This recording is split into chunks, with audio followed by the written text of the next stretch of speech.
O, ayaw nyo sa mga Duterte, o maghanap kayo ng isang tao na uubos sa mga NPA. Yung talagang uubusin, yung wala nang matitira. Tayo na lang ang may pinaka matandang insurhensya sa buong mundo. Oo, tayo na lang. Hindi na matay-matay mga yan. Paano? Nasa gobyerno mga hudas. Yung mga mangkukulam na yan, nandiyan sa kongreso. Paano mauubos ang mga putang inang NPA na yan? O hindi mauubos ang mga yan. May budget eh. Mantakin mo, pinapatay nila kapwa nila Pilipino. Tapos yung mga pera na napupunta sa mga di umano napupunta sa mga party list, napupunta sa mga komunista na yan, pambili ng mga bala, napapatay sa kalahi nila. Oh, hindi dapat ganun. Basta makahanap tayo ng leader na ganyan, kahit sino pa yan. O sige, kahit wag na tumakbo mga Duterte. Kahit wala na sa kanila magpolitika, okay lang, basta magkaroon tayo ng leader na katulad ni Pangulong Duterte. Talagang itataya ko, pati uban ko sa tumbong, itataya ko talaga. Oh! Hanap tayo ng maayos talaga, yung malinis, yung talagang mga ngakong uubusin lahat ng baho ng Pilipinas, pababanguhin ng Pilipinas. O talagang lahat. Actually, si Pastor Apollo Kibuloy, ganyan din ang kanyang paninindigan eh. Sabi niya, sige, kung walang Duterte, maghanap tayo kahit hindi Duterte. Kahit na sinong tao pa yan, kahit si Lenny yan, si Bam Aquino yan, si Kiko Pangilinan yan, basta ito yung mga gagawin niya, ito yung gagawin niya para sa bayang Pilipinas, aayusin niya ang bayang Pilipinas, lahat daw ng mga ari-arian, yaman ng Kingdom of Jesus Christ, ibibigay daw niya. As in, ganun na tayo kadesperado. Oy, ayaw nila sa mga Duterte eh, 'di ba? Oh, basta magkaroon lang tayo ng leader kahit sino. Oh, para baka naman sabihin nyo, masyado lang kaming maka-Duterte. Kaming mga banateros, maka-Duterte lang kami. Hindi. Mahal namin ang mga Duterte. Ba't ba namin minahal mga Duterte in the first place? Di naman talaga namin kilala ang mga Duterte, we. Di ba? Nakilala lang naman namin ang mga Duterte noong naging presidente na si Pangulong Duterte, eh. Noong actually tumakbo siya at nakita namin yung plataforma niya, doon lang naman kami naging DDS. Ang DDS lang naman nasa Davao, eh. Ang Duterte diehard supporter, sila naman ang nakakatamasa ng kaayusan sa buhay, eh. Mga tiga Davao, eh. Pinahiram sa atin ng Davao. Na-addict naman tayo sa magandang serbisyo ng isang Duterte. At naniniwala tayo na talagang si Pangulong Duterte ang pinakamagaling na presidente sa Pilipinas.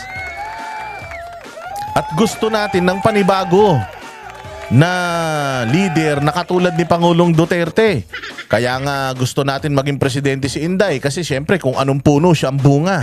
Alam natin si Inday magtatrabaho ng katulad ng pagtatrabaho sa tatay niya, baka mas matindi pa, mas maganda pa kasi ang bali-balita natin, mas magaling daw na mayor si Inday Sara kaysa kay Pangulong Duterte diyan sa Davao. Kung mas magiging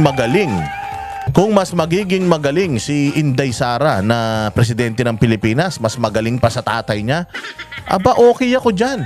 Sabi ko nga sa inyo, anti-dynasty bill, pucha yan. Kahit hanggang apu-apuhan ng mga Duterte, walang problema, iboboto ko yan. Basta katulad sila ng tatay at saka ni Inday Sara, okay ako dyan. Sabihin na natin wag na Duterte, kahit yung mga anak ni Leni Robredo, manalo, walang problema basta maging katulad lang sila ng panunungkulan ni Duterte. Kung lalagpasan pa nila, edi okay. Ang problema kasi binoto natin yung anak ni Marcos Sr. na magnanakaw, eh. At saka ni Imelda Marcos na magnanakaw din. Anong ine-expect natin? Magnanakaw yung tatay at saka nanay. Ine-expect nyo yung anak hindi. Hindi ba? Kaya mga bossing, ganun lang ang prinsipyo natin. Kahit sino, basta magbibigay ng magandang kinabukasan sa Pilipinas. Wala akong problema dyan. Go ako dyan. Oo, itataya ko lahat, pati balon-balunan ko. Gusto nyo pati yung kidney ko, ibenta ko para may pangdagdag lang ako sa kampanya. Noong taon na yan, basta ang panunungkulan ay katulad nung kay Pangulong Duterte o lalagpasan pa, dodoblehin, titriplehin. 5 beses dadali ng Pilipinas sa katulad ng Singapore. Tapos ang bayang Pilipinas aayusin, didisiplinahin, uubusin ng mga komunista, adik, pusher. Walang korupsyon. Ay, kahit sino yan. Wala tayong pakialam. Hindi ba? Kaya nga ngayon, ito ang nangyayari. Napakaganda kasi nitong snap election. Snap ha? Snap election na nais or minungkahi lang naman. Kumbaga, ifinloat lang naman ni Senator Alan Peter Cayetano. Kasi nga, sa nakikita natin sa ngayon, talagang bagsak na bagsak, lugmok na lugmok ang bayang Pilipinas.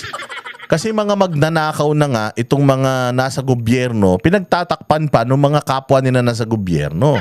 So tayong mga Pilipino talagang gigil na.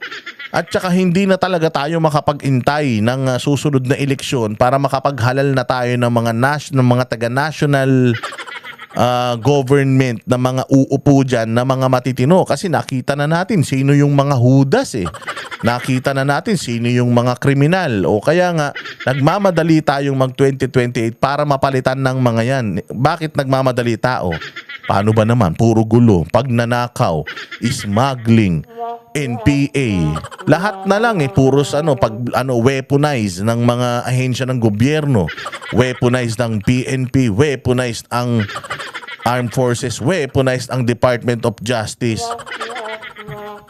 Basta kalaban nila. Pucha yan, talagang tinatrabaho nila. Naging ganun na nawala na yung pagsiservisyo sa taong bayan Na ang priority dapat ng mga taga-gobyerno natin ay binibigyan tayo ng masaya at maaliwalas na buhay Pero iba puro pamumulitika. Kaya ngayon, wala nang tiwala ang taong bayan. At kung, sabi nga nila, sometimes you have to bend the law. Parang maganda nga mag-snap election. Ang ganda kaya nung sinabi dito ni Cayetano, snap election, tapos lahat ng mga nakaupo ngayon, hindi tatakbo. Ganyan si Cayetano, kahit si Inday Sara, hindi tatakbo. Basta lang revamp, lahat palitan. Walang tatakbo doon sa mga nakaupo ngayon. Kandidato ay tayo. Sige, mangampanya yung mga presidentiables na hindi nakaupo ngayon. Walang Inday Sara dyan Walang Bongbong Marcos. Walang mga kung sino yung mga senador na mga nakaupo ngayon. Si Bato, si Bongo, lahat tanggal. Deal. Di ba? Yung kanya naman, ifinloat lang niya. Hindi naman yun something na talagang ipinupush niya. He just floated it. Sabi niya, ano kaya? Kasi sobrang gulo na talaga. Ano kaya kung tayo, snap election? Alam nyo nung lumabas yung balita na yan, sumabog ang social media. Na parang yung idea na yon is okay naman pala. Tingnan nyo kung anong masasabi nila. Panoorin natin tong balitan to. Elections ang sagot sa lumalalang korupsyon sa bansa ayon sa ilang senador. Ang mungkahing yan kasi ni Senator Alan Peter Cayetano, posible raw mas magpagulo sa sitwasyon sa bansa. Para sa iba pang detalye live mula sa Senado, nasa frontline ng balitang yan, si Mean Los Baños. Umpisa pa lang, di ba? Hindi pa man nila pinag-aaralan. Hindi man sila nag-sit down and talk a while, ganon. Hindi man lang sila. Talagang, na sila? Hindi. Makakasama yan. Ano makakasama? Makakasama sa inyo dahil mga nakaupo kayo.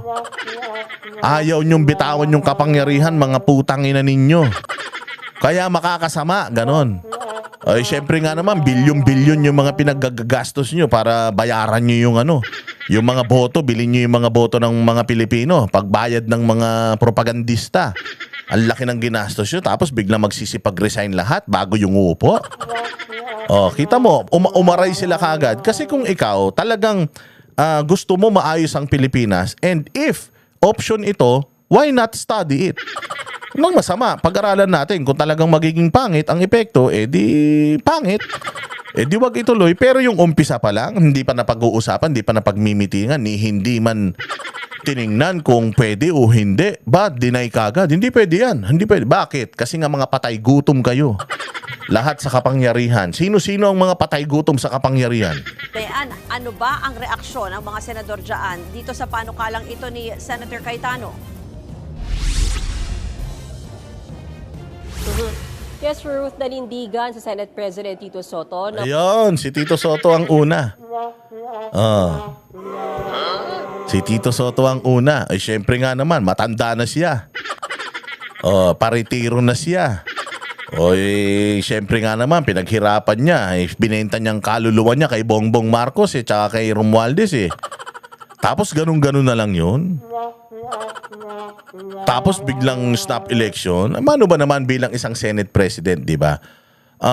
Opinion ni Senator Cayetano yan, I think pinag-aralan niyang maigi yan because Senator Cayetano, magaling na abogado yan Feeling ko, pinag-aralan naman niya maigi yan. Tsaka palagay ko, meron naman siyang pinaghugutan bakit niya nabanggit yan.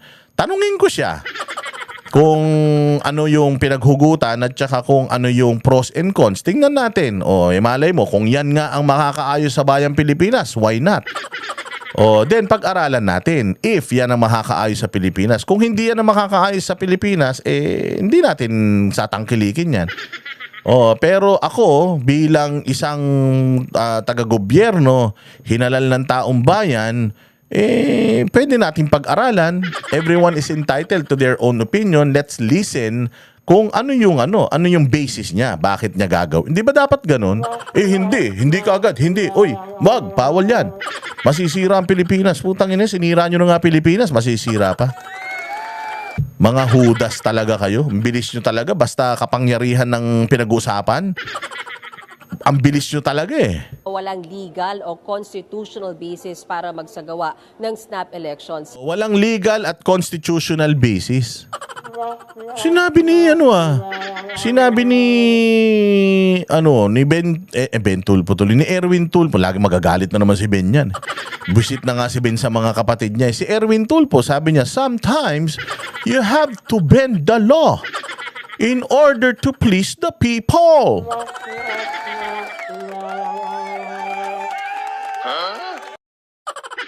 Diba? Sometimes we have to bend the law. Tapos ngayon pinag-uusapan nila wala sa law. Sinasabi nga ni Marcoleta, wala sa batas yung gustong pinaggagawa nito ni Rimulya pero ginawa pa rin niya because sometimes you have to bend the law. Right, DOJ Secretary? Sabi naman ng DOJ Secretary, yes. So tangina na magiging ombudsman yan. Yung mali, itatama. Yung tama, imamali. Tapos gusto yung maging ombudsman yung hudas niya. Ang hudas talaga. Yan ang hudas talaga. Tingnan mo, bakit naging hudas yan? Alam mo, noong nahuli yung anak niyan, ni Boying Rimulya dyan sa droga, di ba? Nasa abroad siya noon nagkakagulo ang media, hinahunting talaga siya. Gusto siyang pagpaliwanagin, etc., etc. Saan tumakbo yung hudas na yan? Tumakbo ang hudas na yan kay Pastor Apollo Kibuloy. Humingi ng tulong. Tulungan mo naman ako. Kasi hinahunting ako ng mga mga fake news na media. Pag doon ako nagpa-interview, sigurado ipapako ko sa krus ng mga yan anong ginawa ni Pastor? Siya mismo, sige. Dito sa SMNI. Ito yung mga katanungan ng taong bayan, sagutin mo. Binigyan siya ng patas na trato ng SMNI. Si Pastor pa mismo ang nag-facilitate noong kanyang pagpapaliwanag patungkol dyan sa nangyari sa kanyang anak. Ano ang sabi niya kay Pastor Apollo Kibuloy? Yung mga kaso mo, ano yan dismissible na yan pero wag muna nating i-dismiss. Wag muna natin i-dismiss kasi para walang extradition. Anong ginawa ng Tolonges? Matapos matulungan, anong ginawa? Yung mga kaso na tulog na, binuhay, dinagdagan pa. Nasaan si Pastor ngayon? Nandyan, nakakulong. Nakakulong, Nobel. Paano? Yung kaso niyang kasimple-simple, dismiss na yun sa Davao, dinagdagan pa ng qualified human trafficking, which is panggigipit yan. Para hindi ka makalabas ng kulungan. Kita mo hanggang ngayon, 1 taon mahigit na, 75 years old. Halos buwan-buwan na inuubo. Wala kayong mga awa. Samantalang nung kailangan nyo ng tulong niya, takbo kayo ng takbo sa kanya, binibigay niya sa inyo yung nararapat na tulong na patas, tapos nung nasa mga na kayo, nakahiga na kayo sa mga kutsyon, biglang tinarantado nyo yung tao. Mga walang hiya kayo talaga. Ganyan ang politika sa Pilipinas. Diretso. Yan ang tugon ng lider ng Senado sa gitna nga ng panawagan ni Senate Minority Leader Alan Cayetano na magbitiw na sa posisyon ng matataas na opisyal ng ating gobyerno mula presidente, vice-presidente hanggang sa miyembro ng Senado at Kamara. At ayon nga kay Soto, walang legal basis yan lalo na kung magkakaroon ng snap elections. Git ni Soto, dahil walang legal na basihan, maaring lalo lang magkakaroon ng kaguluhan pag nagkaroon ng snap elections. Maaari. Anong klaseng kaguluhan at bakit magkakaroon ng kaguluhan? Dapat may paliwanag ka, Tito Soto. Di pwedeng basta naisip mo lang. Sabihin mo sa tao, hindi kasi ganito yan. Magiging magulo yan.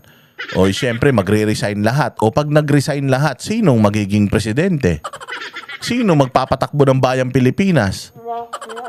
So magulo yan. Di ba kasi ganun yun, magre-resign lahat. Pag nag-resign lahat, eleksyon. Siyempre pag nag-eleksyon, siyempre may mga kampanyahan pa yan. Maghahanap pa tayo ng mga mas matalino pa ako sa iyo eh. Maghahanap pa tayo ng mga tao na tatakbo kasi bawal lang tumakbo yung current eh. Bago lahat, bagong mga politiko lahat. Siyempre, magpapasahan niya ng mga certificate of candidacy. Gagawa ng mga plataforma, mga ngampanya yan, buong Pilipinas. So, gaano katagal yan? Gaano katagal na ang Pilipinas walang caretaker? Sino ang magiging caretaker? Di ba yung mga ganon? Kasi syempre, walang Speaker of the House, wala ring mga congressman, wala ring Vice President, walang presidente. So, sino? Sundalo, di ba? Yung sundalo ba, paupuin natin muna? Sila muna ang magtitimon sa Pilipinas, parang Burkina Faso. Kaya lang sa Burkina Faso kasi nagano sila doon, nag-military junta. So parang mangyayari ba itatalaga natin ang Armed Forces of the Philippines para sila ang pansamantalang mag-lead sa Pilipinas. Sino? Si Browner? Di nagkaletse-letse tayo lalo. Hindi ba? Dapat ganun, Tito Soto. Kapag nagbigay ka ng statement, hindi yung we have no constitutional or legal framework for snap elections. Tapos na. Ipaliwanag mo doon sa mga hindi naman kasing talino mo kung bakit malabo ang snap elections. Ito talaga ako na naglagay nung mga sagot. Mahirap talaga eh. Ako na naglagay, baka sakaling maintindihan na ng mga mamamayan. Mahirap talaga yung snap elections, totoo yan. Kasi, syempre, mababakante tayo lahat. Gaano katagal? So, ano yun? Wala tayong ulo nun. Wala tayong mga politiko nun. Kasi pag nag-resign ka, dapat immediate yan. Tama, di ba? Senate President Pro Tempore Ping Lacson iginiit na hindi eleksyon ang solusyon. Di ba? Ang mga nagrereklamo, yung mga kakapanalo lang. Syempre nga naman, hirap na hirap silang manalo. Naupo sila ng 3 taon, napahinga sila ng 3 taon dahil tumakbo to na Vice President, tumakbong presidente to, natalo eh. Tumakbo rin na Vice President si Tito Soto, talo rin. Naggumastos sila ngayon ng sandamukal. Ibinenta nila yung kaluluwa nila kay Romualdez at saka kay Bongbong. Ito nga si Lacson, nagpapatawag pa to ng hair follicle drug test noong tumatakbo si Bongbong noong 2022. Silang dalawa ni Pacquiao. Sabi pa nga ni Pacquiao noon, ipakulong eh. Nakawin ay kunin lahat ng mga ari-arian eh. Dahil ninakaw daw yan, etc. Tapos ngayon, kakampi nila. Ito si Lacson, nagpapatawag ng drug test. Tingnan mo ngayon, kakampi niya. Ganyan ka-ipokrito mga yan. Siyempre, ayaw nila yan. Kakapanalo lang nila, di pa sila nakakabawi eh. Sigurado, hindi pa nakakabawi. Palagay ko nga, bawin-bawi na yan eh. Para mapanumbalik ang tiwala ng publiko sa gobyerno, ang halalan daw kasi snapman o regular ay maaari pang magdulot ng mas malalang korupsyon dahil sa pagbili ng boto ng ilang kandidato, kadalasan gamit ang pondo ng bayan. Sa halip, sabi nila... Ang labo naman nun. Bibili ng pera ng taong bayan ng boto. Tanga. Kakasabi nga lang ni Cayetano wala sa mga current na nakaupo ang pwedeng tumakbo isang cycle. So lahat ng tatakbo bago. Bago lahat ng tatakbo, paanong gagamit ng pera ng taong bayan? Wala ngang current na nakaupo na tatakbo sa mga posisyon. Kayo talaga kayo Tito Soto, pares kayong pinagli sa itlog na bugok. Halatang halata kayo, naganid kayo sa kapangyarihan. Mano ba naman yung i-entertain ninyo yung idea? Idea lang naman eh. And then pag-aralan ninyo and then come up with reasons why hindi uubra. Pero sasabihin mo na, ay mga politiko, mangangampanya yan, bibili na naman ng boto ng taong bayan, magagamit na naman yung pondo ng gobyerno. O gag. Wala ngang current na mga taga-gobyerno na tatakbo eh. Bago nga lahat, papanong pera ng gobyerno yung gagamitin nila pang bili ng boto.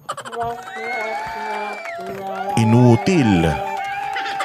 Hindi nakikinig, senador na naturingan, hindi walang komprehensyon. Lacson para maiba naman daw, mas mabisang paraan ng katiyakan ng parusa lalo na ang bilis ng paghatol upang takutin at mapigil ang mga tiwaling opisyal. Dapat bitay. Bitay, hindi yung mabilis na bitay kaagad. Oo, kapag may tagong yaman, bitayin. Sa statement ay pinost ni Cayetano sa kanyang social media, sinabi niya ang pagbibitiw na Ayan no drama, no excuses, no recycling. No recycling. Kakasabi lang, walang recycle. So yung mga current na ngayon, si Bongbong, Inday, lahat ng mga senador, tanggal yan, alis yan, o bago lahat. O sino yung mga bago? O kung sino lang yung mga walang hindi, basta yung mga nakaupo ngayon, yung 24 senador, si Inday at saka yung presidente. O alis sila. O yung congressman, bayaan mo na yung mga hudas na yan. O hindi naman national. Pero sige, national pa din naman yan eh. Yung congressman. O tanggalin na rin lahat ng congressman. Walang current na nakaupo na pwedeng tumakbo. O ano yung sinasabi ni Lacson na yung mga taga-gobyerno pambibili yung ng boto, yung pera ng bayan. Eh wala nga tatakbon nakaupo. Diyos ko naman. Naisip na ni Cayetano yan. Kaya nga niya na imungkahi yan eh. sabing matataas na opisyal ng gobyerno ay maaring maging paraan para maibalik ang tiwala ng taong bayan. Imbis daw na people power, dapat daw ay gawin nila ang sakripisyo mula sa tagapaglingkod ng bayan. Walang drama, walang excuses, walang recycling. Isang clear slate daw para sa mga Pilipino at turning point para sa renewal at revival. Tanong naman ni Senator Erwin Tulfo, posible ba sa panahong ito ang snap elections? Saan daw ba kukunin ang budget? Nako, sa inyo. Kuya mo, kunin sa kuya mo. O, ang insertion ng kuya mo si Rapi Tulfo. O, ito ang insertion ni Rapi Tulfo. Wait lang ha. O. Ang insertion ni Rapi Tulfo ay saan na ba sinend yun? Oo, basta ang insertion ni Rapi Tulfo ay ito. Rapi Tulfo 5.181 billion. Oh, ang pinakamalaking insertion si Grace po. Tangina, umalis na lang eh. Last niya na eh. Umalis na pagka-senador, putya, paldo-paldo, 11.4 billion. Si Francis Tolentino, lumayas din. Hindi nanalo, 6.3 billion. Si Amy Marcos, sinungaling. Sabi ni Amy Marcos, ito yung sabi, ito talaga to si Amy, may pagkasinungaling talaga ito. Ito yung sinabi ni Amy, na sa budget niya, ayan, sabi ni Amy, opo, marami akong gustong tulungan. Hindi ako pinagbigyan. Basta galing sa akin, FLR. Sinungaling ka, Amy. Ayan ang laki-laki ng nakuha mo, 5.913 billion, buwisit ka. Yan ang insertion mo. Sinungaling talaga itong mga putang inang mga Marcos na ito, nakakabwisit. Nakakainis, sobrang mga sinungaling itong mga hayop na ito. Okay ka na nga sana eh. Kaya lang, sinungaling ka. Sabi mo, wala kang nakuha. 0. Yung pala, 5.9. Pangatlo ka sa pinakamalaking insertion. Rapi Tulfo, pang-apat, 5.18. Actually, si Risa Ontiveros nga, pangalawa sa dulo eh. Well, hindi ko naman sinasabing masama ang insertion. Okay man ang insertion. Kasi kung masama yan, hindi nila sana ginagawa yan. Okay ang insertion, maayos naman, nangyayari naman talaga yon. Amendments, insertion, okay lang naman yan. Basta talagang napunta sa mga proyekto na yan, yung pera, baka mamaya yan, ghost projects din yung mga insertions na yan. At saka, ang masama kasi dito sa issue ng insertion, itong si Immaculate Insertion na si Risa Ontiveros, denied. I do not have an insertion, period. Tapos lumalabas 3.036.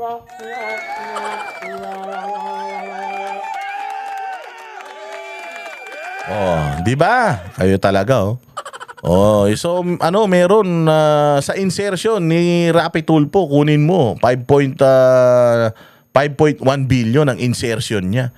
Ngayon tindi nung kay Najalit Napoles yung pork barrel daan-daan milyon lang. Ngayon bilyon no. Takin mo Grace po 11 billion. Kaya pala sarap na ng buhay ni Ating eh. Kaya pala nanalo yung anak na congressman yata, di ba? Party list FPJ. Sige. At bakit hindi raw isama, pati na hanggang sa mga konsehal. Bago yan, umugong muli ang Sama na rin. Wala mang problema. O isama na. Dapat ngayon ang panukala mo kung pati senador, lahat na hanggang konsehal. Gawin na natin. Oo, para tapos pagka may bago ng gobyerno, lahat ng mga current na mga kontraktor, tanggal yan. Kumuha tayo ng mga bagong kontraktor. Lahat ng mga taga DPWH, tanggalin yan. Kumuha tayo ng mga bagong engineer. O, di ba? Kung ganun ang gagawin, dapat ganun ang style, hindi yung pushback kagad. Alam mo naman, pagka nagpo-pushback, ibig sabihin, apektado sila yung mga negosyo nila. bangku o posibilidad ng pagpapalit ng liderato sa Senado, bagay na pinabulaanan naman ni Senator Ping Lacson. Wala rin daw yung kinalaman sa So yan, yung isang mga tumatanggi kasi Kami ang boses ng masa, hindi natatakot. Katotohanan lang, di kami nalulunod. Walang bahid ng sismis, lahat ay totoo. Kahit sino ka pa, pag mali ka babanatan ka. Walang pinipili kulay, wala kaming kinikilingan. Basta para sa bayan, kami lalaban. Pag tama palakpakan, pag mali banatan. Di matitinag, di matatakot, para sa bayan tuloy ang sigaw. Sa harap ng kamera, walang halong takot. Mga baluktot, lahat kayo'y tutumba. Ang hustisya at totoo, yun lang ang mahalaga. Kahit sinong harang, di kami matitinag. Walang pinipiling kulay, wala kaming kinikilingan. Basta para sa bayan, kami lalaban. Pag tama palakpakan, pag mali banatan. Di matitinag, di matatakot, para sa bayan tuloy ang sigaw. Kung nasa tama ka, ikaw ay aming kasama. Pero pag mali ka, handa ka na bang mabasag? Banateros kami, walang inuunan. Dahil bayan muna, bago ang sarili.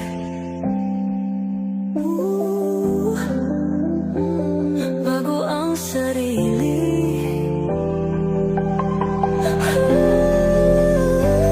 Pag tama palakpakan, pag mali banatan. Banateros ang sigaw, katotohanan ang laban.